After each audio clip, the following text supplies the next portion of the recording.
இந்த புதுச்சேரி கவர்மெண்ட்டை பத்தி நாம சொல்லியே ஆகணும். இது டெஃபினட்டா தமிழ்நாட்டில் இருக்கிற மாதிரி நம்ம திமுக கவர்மெண்ட் மாதிரி கிடையவே கிடையாது.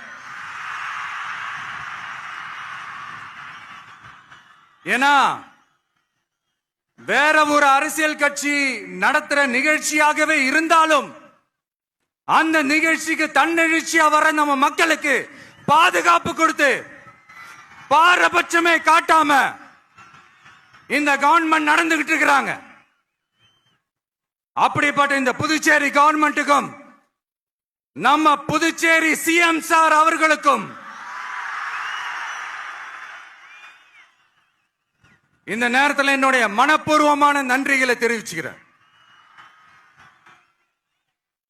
இத பார்த்தாவது தமிழ்நாட்டில் இருக்கிற அந்த திமுக கவர்மெண்ட் கத்துக்கிட்டா நல்லா இருக்கும்.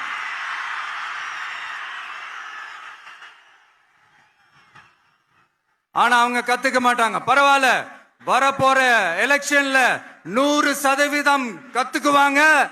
அத நம்ம மக்கள் பார்த்துக்குவாங்க.